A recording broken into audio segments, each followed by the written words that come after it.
ಎಲ್ಲರಿಗೂ ನಮಸ್ಕಾರ. ಕಡು ಬೇಸಿಗೆ, ಭಯಂಕರ ಬಿಸಿಲುಂಟು. ಈ ಬೇಸಿಗೆಯಲ್ಲಿ ನಮ್ಮ ದೇಹವನ್ನು ಆದಷ್ಟು ಹೈಡ್ರೇಟ್ ಆಗಿ ಇಡಲಿಕ್ಕೆ ನೀರನ್ನು ಸಹ ಕುಡಿಬೇಕು. ಅದರೊಟ್ಟಿಗೆ ಸ್ವಲ್ಪ ಬಾಯಿ ರುಚಿಗೆ ನಮಗೆ ಈ ಹಣ್ಣಿನ ಪಾನೀಯಗಳು ಸಹ ಇದ್ದರೆ ಬಹಳ ಉತ್ತಮ.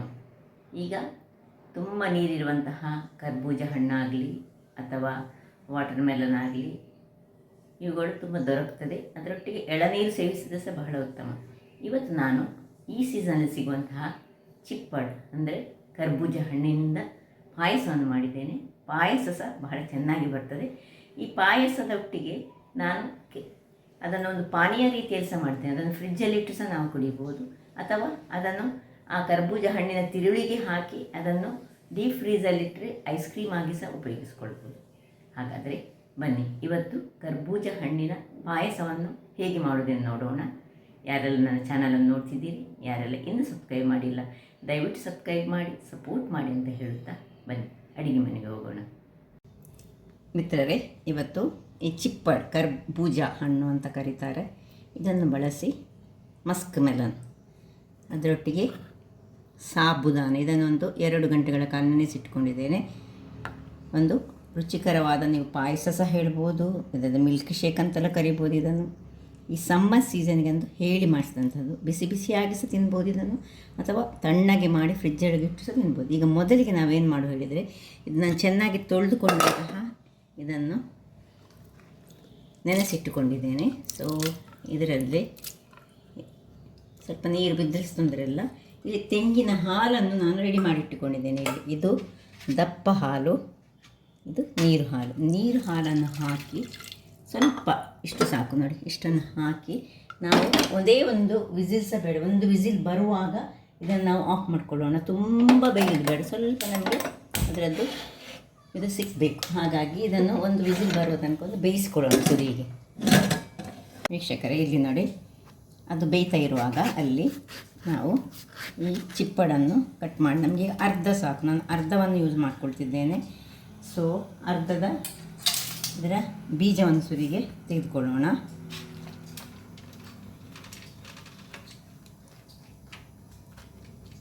ಇದರ ನೀರನ್ನು ಸಹ ಯೂಸ್ ಮಾಡ್ಕೊಳ್ಬೋದು. ನೋಡಿ, ಈ ನೀರು ಹೀಗೆ ಬೀಳುವಾಗ ನಾನು ಹಿಂದಿನ ವೀಡಿಯೋದಲ್ಲಿ ತೋರಿಸಿದ್ದೇನೆ, ಈ ಒಂದು ಬೀಜದಿಂದ ಸಹ ಒಂದು ಜ್ಯೂಸನ್ನು ತಯಾರಿಸಲಿಕ್ಕೆ ಆಗ್ತದೆ. ಈಗ ಮೊದಲಿಗೆ ಈ ಕರ್ಬೂಜ ಹಣ್ಣಿನ ಇದನ್ನು ತೆಗೆದುಕೊಂಡು ಒಂದು ಮಿಕ್ಸಿ ಜಾರಿಗೆ ಹಾಕ್ಕೊಳ್ತಿದ್ದೇನೆ ನಾನು. ನೋಡಿ ಇದರಲ್ಲಿ ಹಾಕ್ಕೊಳ್ತಿದ್ದೇನೆ. ನಿಮಗೆ ಬೇಕಿದ್ದರೆ ಇಡೀ ಸಹ ಹಾಕ್ಕೊಳ್ಬೋದು, ಇಡೀ ಕರ್ಬೂಜವನ್ನು ಸಹ ಯೂಸ್ ಮಾಡ್ಬೋದು. ನಾನೀಗ ಸ್ವಲ್ಪ ಮಾಡ್ತಾಯಿದ್ದರಿಂದಾಗಿ ಅರ್ಧ ಕರ್ಬೂಜ, ಮತ್ತು ಬೇಕಿದ್ದರೆ ಇದರ ಸಣ್ಣ ಸಣ್ಣ ಪೀಸ್ಗಳನ್ನು ಸಹ ಇಟ್ಕೊಳ್ಬೋದು. ಇದಕ್ಕೀಗ ಉಳಿದಂತಹ ನನ್ನದು ತೆಂಗಿನ ಹಾಲಿನ ಹಾಲನ್ನು ಸ್ವಲ್ಪ ಹಾಕ್ಕೊಂಡು ಇದನ್ನು ಚೂರು ಉಪ್ಪು ಸಹ ಹಾಕ್ಕೊಳ್ತೇನೆ. ಇದಕ್ಕೆ ಒಂದು ಕಲ್ಲಿನಷ್ಟು ಉಪ್ಪು ಹಾಕ್ಕೊಂಡು ಇದನ್ನೊಂದು ಗ್ರೈಂಡ್ ಮಾಡಿ ತರ್ತೇನೆ. ವೀಕ್ಷಕರೇ ನೋಡಿ, ಇದು ಗ್ರೈಂಡ್ ಆಗಿ ಈ ರೀತಿಯಾಗಿ ಬಂತು. ನಿಮ್ಗೆ ಕಾಣ್ಬೋದು, ಇಷ್ಟು ದಪ್ಪಾಗಿ ಆಗಿದೆ. ಈಗ ಇದನ್ನು ಪಕ್ಕಕ್ಕೆ ಇಟ್ಕೊಳ್ಳೋಣ. ಒಂದು ಸಣ್ಣ ತುಂಡನ್ನು ನಾನು ಆಲ್ರೆಡಿ ಇಟ್ಟುಕೊಂಡಿದ್ದೇನೆ. ಇದನ್ನು ಸಣ್ಣ ಸಣ್ಣದಾಗಿ ಹೆಚ್ಚಿಟ್ಕೊಂಡು ಮತ್ತೆ ಗಾರ್ನಿಷ್ಗೆ ಇದು ಬೇಕಾಗ್ತದೆ. ಸಣ್ಣ ತುಂಡನ್ನು ಈ ರೀತಿ ಸಣ್ಣ ಸಣ್ಣದಾಗಿ ಚೂರು ಮಾಡೋಣ. ಇಲ್ಲೀಗ ಇದು ವಿಸಿಲ್ ಆಗಿ ಆಯಿತು. ಇದನ್ನು ತಣ್ಣಗಾಗಲಿಕ್ಕೆ ಬಿಡೋಣ. ವೀಕ್ಷಕರೇ, ಇದೀಗ ತಣ್ಣಗಾಯಿತು ನೋಡಿ. ಇದನ್ನೀಗ ಒಳ್ಳೆ ಬೆಂದಿದೆ. ಇದನ್ನು ಒಂದು ಪಾತ್ರೆಗೆ ಶಿಫ್ಟ್ ಮಾಡ್ಕೊಳ್ತಿದ್ದೇನೆ ನಾನು.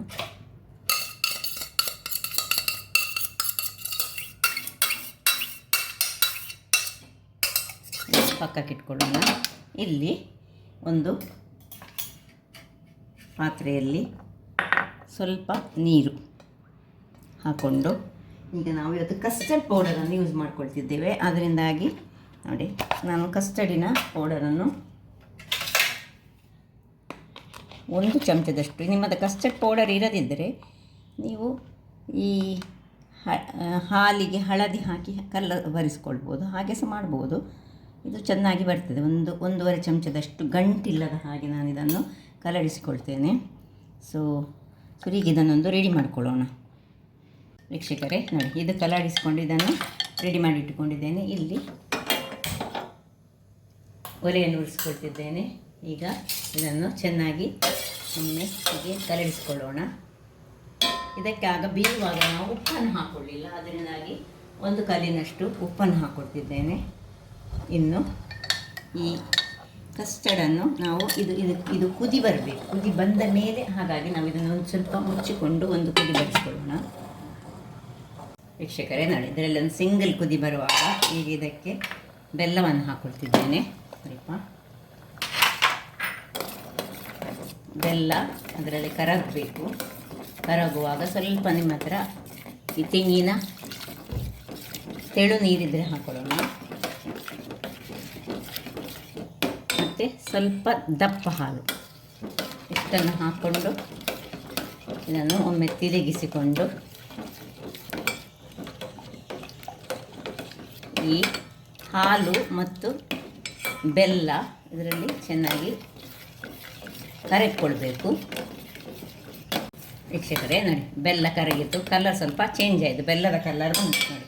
ಈಗ ಕಸ್ಟರ್ಡನ್ನು ಏನು ನಾವು ರೆಡಿ ಮಾಡಿ ಇಟ್ಟುಕೊಂಡಿದ್ದೇವೆ ನೋಡಿ, ಇದನ್ನು ಚೆನ್ನಾಗಿ ಸರಿಯಾಗಿ ಕಲಾಡಿಸಿಕೊಂಡು ಇದನ್ನು ಇದಕ್ಕೆ ಮಿಕ್ಸ್ ಮಾಡಿಕೊಳ್ಳೋಣ.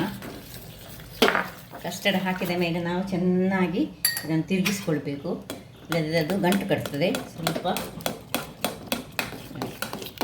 ಸಣ್ಣ ಉರಿ ಮಾಡಿಕೊಂಡು ಸ್ವಲ್ಪ ಉಳಿದ ಹಾಲನ್ನು ಸಹ ಇದಕ್ಕೆ, ಎಳು ಹಾಲನ್ನು ಇದಕ್ಕೆ, ದಪ್ಪ ಹಾಲು ಇದನ್ನು ಹಾಕ್ಕೊಳ್ತಿದ್ದೇನೆ.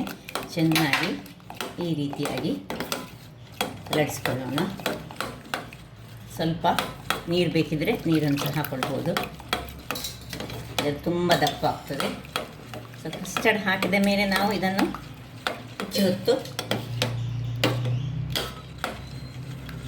ಕೈ ಬಿಡಲಿಕ್ಕಿಲ್ಲ, ಕೈ ಬಿಡಾದೆ ನಾವು ತಿರುಗಿಸ್ಕೊಳ್ಬೇಕು. ವೀಕ್ಷಕರೇ ನೋಡಿ, ಸಣ್ಣ ಉರಿ ಇಟ್ಟುಕೊಂಡಿದ್ದೇನೆ. ಇಲ್ಲಿ ಸ್ವಲ್ಪ ಈಗ ಏಲಕ್ಕಿಯನ್ನು ಹಾಕ್ಕೊಳ್ತಿದ್ದೇನೆ. ಇದಕ್ಕೆ ಏಲಕ್ಕಿಯನ್ನು ಹಾಕ್ಕೊಂಡು ಸಣ್ಣ ಉರಿಯಲ್ಲಿ ಇದು ಕುದೀಲಿ. ಇಲ್ಲಿ ನಾನು ಒಂದು ಸಣ್ಣ ಬಾಣಲೆ ಇಟ್ಟರೆ ಸ್ವಲ್ಪ ಡ್ರೈ ಫ್ರೂಟ್ಸನ್ನು ಹುರಿತೇನೆ. ಸ್ವಲ್ಪ ಸಾಕು, ಎಷ್ಟು ಅದು ಇದು ಆಪ್ಷನಲ್, ಬೇಕಿದ್ದರೆ ಮಾತ್ರ ಯೂಸ್ ಮಾಡಿಕೊಳ್ಬೋದು. ಸೊ ಇದು ಸ್ವಲ್ಪ ಸಣ್ಣ ಉರಿಯಲ್ಲಿ ಕಾಯ್ಕೊಳ್ಳಿಸಿ. ಇದು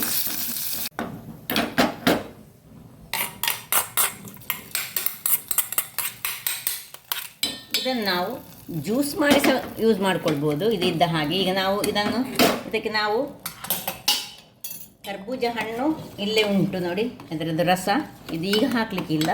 ಇದೀಗ ಒಂದು ಕುದಿ ಬಂದ ಕೂಡ ಇದನ್ನು ಆಫ್ ಮಾಡಿಕೊಳ್ಳೋದು, ತಣ್ಣಗಾಗಲಿಕ್ಕೆ ಬಿಡಬೇಕು.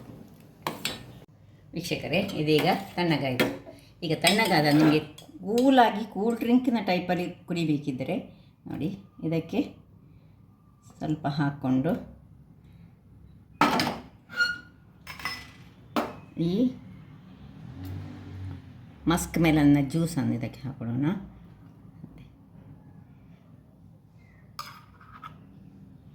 ಇನ್ನು ಪಾಯಸವೇ ಬೇಕಿದ್ದರೆ ನೋಡಿ, ಪಾಯಸಕ್ಕೆ ಮೇಲಿನಿಂದ ಈ ಉಳಿದ ಮಸ್ಕ್ ಮೆಲನ್ನ ಜ್ಯೂಸನ್ನು ಹಾಕೊಳ್ಳೋಣ. ತಣ್ಣಗಾದ ಮೇಲೆ ಹಾಕ್ಕೊಳ್ಬೇಕು. ಇದು ಹಾಕ್ಕೊಂಡು ಇದನ್ನು ಈ ರೀತಿ ತಿರುಗಿಸ್ಕೊಳ್ಳೋಣ. ಇಲ್ಲಿ ಪಾಯಸ ರೆಡಿ ಆಯಿತು. ಇಲ್ಲೀಗ ಮಸ್ಕ್ ಮೆಲನ್ ಜ್ಯೂಸ್ ಬೇಕಿದ್ರೆ, ಇದು ಕೋಲ್ಡಾಗಿ ಮಾಡಬೇಕಿದ್ರೆ ಇದನ್ನು ನಾವು ಫ್ರಿಜ್ಜಿನೊಳಗೆ ಇಟ್ಕೊಳ್ಬೇಕು. ನೋಡಿ, ಇನ್ನು ಸಣ್ಣ ಸಣ್ಣ ಪೀಸ್ಗಳನ್ನು ಇದಕ್ಕೆ ಹಾಕ್ಕೊಳ್ತಿದ್ದೇನೆ. ಇನ್ನು ನಾನು ಸ್ವಲ್ಪ ಈ ಸಬ್ಜಾ ಬೀಜ, ಕಾಮಕಸ್ತೂರಿ ಬೀಜವನ್ನು ಸಹ ಹಾಕ್ಕೊಂಡಿಟ್ಟಿದ್ದೇನೆ. ಇದನ್ನು ಇದಕ್ಕೆ ಹಾಕ್ಕೊಂಡು ಈ ರೀತಿಯಾಗಿ ಸಹ ನಾವು ಕುದಿಬೋದು. ಈ ರೀತಿ ಪಾಯಸ ರೀತಿಯಲ್ಲಿ ಸಹ ನೋಡಿ, ಪಾಯಸ ಡಿಲೀಷಿಯಸ್ ಆದೊಂದು ಪಾಯಸ ರೆಡಿ ಆಯಿತು ನೋಡಿ. ಫ್ರೂಟಿನಿಂದ ಮಾಡಿದಂತಹ ಒಂದು ಪಾಯಸ. ಲಾಸ್ಟಿಗೆ ಇದನ್ನು ಕುದಿಸಿಕೊಡಲಿಕ್ಕಿಲ್ಲ. ಸೊ ಪಾಯಸ ಅಂತೂ ಅದ್ಭುತವಾಗಿರ್ತದೆ. ಇದನ್ನು ಸಹ ಬೇಕಿದ್ದರೆ ಫ್ರಿಜ್ಜಿನೊಳಗೆ ಇಟ್ಟುಕೊಂಡು ನಾವು ಇದನ್ನು ಸವಿಬೋದು. 2 ರೀತಿಯಲ್ಲಿ, ಪಾಯಸ ರೀತಿಯಲ್ಲಿ ಸಹ ಮಾಡ್ಬೋದು, ಅಥವಾ ನಾವು ಈ ಜ್ಯೂಸ್ ರೀತಿಯಲ್ಲಿ ಸಹ ಇದನ್ನು ಸವಿಬೋದು. ಸೊ ಹಾಗಾದರೆ ನೋಡಿದ್ರಲ್ಲ ವೀಕ್ಷಕರೇ, 2 ಬಗೆಯ, ಒಂದು ಪಾಯಸ, ಇನ್ನೊಂದು ಕರ್ಬೂಜ ಹಣ್ಣಿನ ಒಂದು ಪಾನೀಯ, ಡ್ರಿಂಕ್. ಸೊ ಹಾಗಾದರೆ ನೋಡಿದ್ರಲ್ಲ ವೀಕ್ಷಕರೇ, ಯಾವ ರೀತಿಯಲ್ಲಿ ಇದನ್ನು 2 ಬಗೆಯಲ್ಲಿ ಮಾಡ್ಬೋದೆಂದು. ಹಾಗಾದರೆ ನನ್ನ ಈ ಕುಕಿಂಗ್ ಚಾನಲ್ ನಿಮಗೆ ಇಷ್ಟ ಆದರೆ ಬೋಳೂರು ಸುವರ್ಣ ಚಾನಲನ್ನು ಲೈಕ್ ಮಾಡಿ, ಶೇರ್ ಮಾಡಿ ಹಾಗೂ ಸಬ್ಸ್ಕ್ರೈಬ್ ಮಾಡಿ ಹಾಗೂ ನನ್ನ ಇನ್ಸ್ಟಾಗ್ರಾಮ್ ಪೇಜನ್ನು ಫಾಲೋ ಮಾಡಿ. ಧನ್ಯವಾದಗಳು.